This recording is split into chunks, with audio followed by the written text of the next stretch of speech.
سلام علیکم داملای عزیز. من صنفی دو بودم نماز میخوندم تا شوهر کردنم.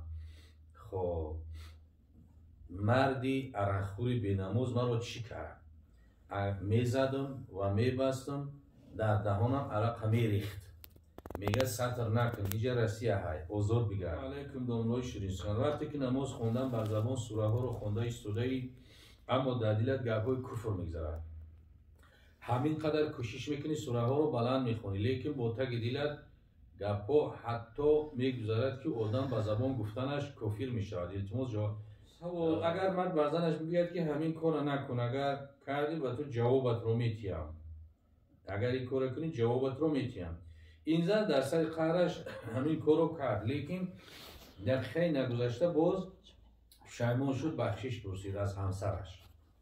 این چی روایت دارد؟ اونو میتونه باز زندگیش رو با پیش برد مثل پیشتر. اگر شما از ریختن موی سر یا اینکه از بریشی، از لاغری، بی اشتیایی بودن، از وزن نالازمه، پروستات، درد دل، درد گرده، درد معده و یا اینکه خونو گرفتگی روده ها اذیت میکشید، پس با این رقم های در روی اکران بوده زنگ زنید. کمی از بیماری خود معلومات دهید. داروی های گیاهی لازمه را به شما شرکت شفافرما توصیه میدهد. سلام علیکم داملای محترم. آدمی تنها گذار میتونه به از آن نماز بخونه. همین شب روزی که ما هستیم مسجد و بسته هستن نمیتونه. در حالتی که مسجد و جماعت ندارن، همه نمازخوانها در خانه هاشون از آن قامت بگویند، سنت است. اما در حالتی که مثلا نه در ملک ما انشاءالله که می شود امید داریم مسجد و دراشون کشوده شود، از آن قامت بلندی مسجد باشه، مردم شهر میتونه که به از آن نمازش خونده بگیره. حضرت عبدالله بن مسعود بیان میکند که اذان الحی یکفینو، از آن محله برای ما کفایه میکند. همون محله در که 5 وقت نماز با جماعت باشه، یکی دیرمانی و کسل یکون حالت اگر از آن نگه نمازش درست میشه، لیکن از آن نبگه با ثوابش زیادتر بود بهتر. السلام علیکم داملای شیرین سخن. سوال دارم. ما با یک جا مهمون دعوت کردن، ما رفتیم در آنجا یک حضرت گفتنی آدم بوده، از درسی پیر میدوده، از حلقه گفتنی گذران شاگردانش پریده دود میزدن بابای این درس پیر دست بیایی که حلقه در اسلام وجود دارد یا نه. انشالله یک موضوع علاهیده است در باب تصوف. تصوف حق است، تصوف درست است. همه بزرگای پیشتر و خودشون چی است یک تعلیماتی داشتن.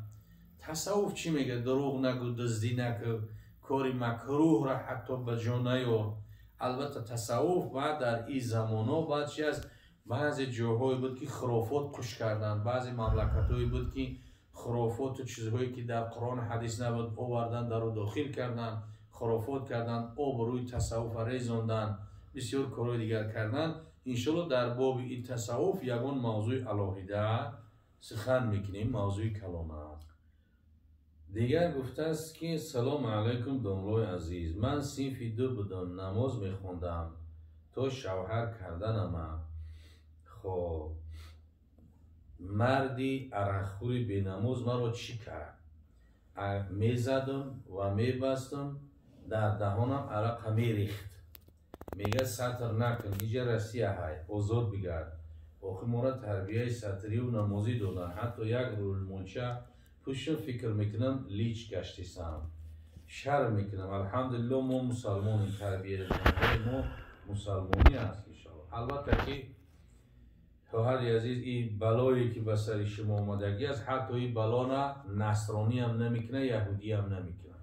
یگان شما نشنید که یگان نصرانی زنش ببنده و عرق در دهنش بریزه، یا یگان یهودی را. حتی همه آدمایی که بدراه هستن این کار نمیکنن. این شوهر شما وقتی که شما را بسته و عرق در دهنتون بریزه، وقتی که البته که شما را میخواه که بی حیا باشین، با این خیل شوهر زندگی کردن اگه خودتون فکر کنید. وقتی که این کارا را بکنه، عرق ببنده دست پوتا در دهنت بریزه، بی شرم و بی حیا و مثلا برهنه گشتن روزی باشه، این کجا مسلمان است؟ شما خودتون اندیشه کنین و خودتون خلاصتون برارین. ممکن که عمر شما رو خدا دراز کرده باشه، ممکن که 80-100 سال عمر بینید. با این خیل شوهر چخیل زندگی میکنید. وقتی که خط ای خیل میکنه فرزندات چخیل میکرده باشه. اگر اصلاح شود دعا کنید خدا اصلاحش کنه، توفیقش بده بسیار خوب. لیکن اصلاح نمیشیدنی باشه شما باید که دامنای شیرین سخن وقتی که نماز خوندن بر زبان سوره ها رو خونده ایستاده ای، اما در دلت گپ‌های کفر میگذرد. همین قدر کوشش میکنی سوره ها رو بلند میخونی، لیکن با تگ دلت گپ‌ها حتی میگذرد که آدم با زبان گفتنش کافر میشود. التماس جوابش رو نه چقدر ترس و هراس دارم. اینا وسواس میگن برادری عزیز، شما باید نترسید. اینا شیطان البته که از جنیات است، وسوسه در قلب شما پیدا میکنه و مثلا نعوذ بالله همین گفتگی که گپای کافر میشه، خدا را و پیامبر و نماز و قرآن و شک شبه میارد، در همین حالت های کسلی وسواس است. شما انشاءالله که اهمیت ندین به این، نه ترسید، نه پروا هم نکنید. هر چقدر ترسیدی عصب شما خراب شدن میگیره. یک بار شیطان و جن قوی میشود. ذکر زیاد کنین، لا حول ولا قوة الا بالله زیاد بگین، صلوات بر پیغمبر زیاد بگین، استغفر الله را زیاد بگین، تلاوت قرآن داشته باشین، حرکت کنین که لقمتان از حلال باشه، حرام نکنین، انشاءالله وسواس نیست میشود. دیگر گفته سلام علیکم استاد عزیز، اگر مرد و زن داشته باشد نام طلاق را نگیرد و برای معامله ناخوب کردنش زن دویم که در خانه مادرش بود برآمده به خانه مادرش رود. یعنی بعضی سوالا رو نمیفهمیم، کم ترک همون نویسوندن در با سوادانه بنویسیم.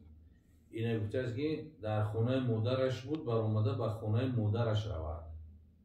این چخیلی گپه، در خانه مادرش بود برآمده خانه مادرش رود. خب بعد چندی به یکدیگر خوب شوند، به خاطر فرزندان نشون زندگی کنند، چی حکم دارد؟ میفهموندید؟ این در اول گفته است که نام طلاق رو نگیرد. نام طلاق رو نگیرد هیچی نمیشود.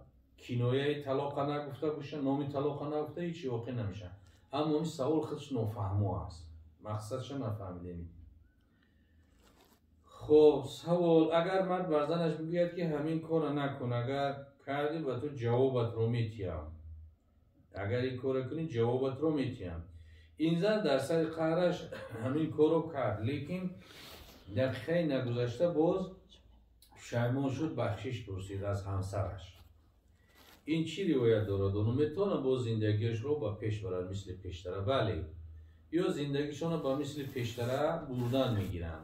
در اینجا یکان طلاق واقع نمیشد، برای که این مرد به زمان آینده نسبت داده است. گفته است که خب این کارو نکن، اگر کردی جوابت رو میتیم.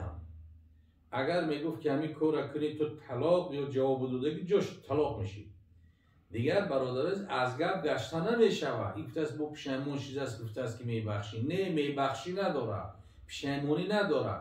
وقتی که شرط تمام طلاق میشه دیگر راه نداره. برای دهانتون ره بگیرید، زبان در تحت کنترل بگیرید، هر چی اومد گفتن نگیرید. این نه پشیمانی داره، نه گشتن داره، نه بخشش داره. شرط تمام طلاق میشه. اما این صورتی که گفته طلاق میتیم، طلاق میدیم به زمان آینده، اینجا طلاق نمیشه، زمان آینده قطعه میتونن زندگیشون رو دوام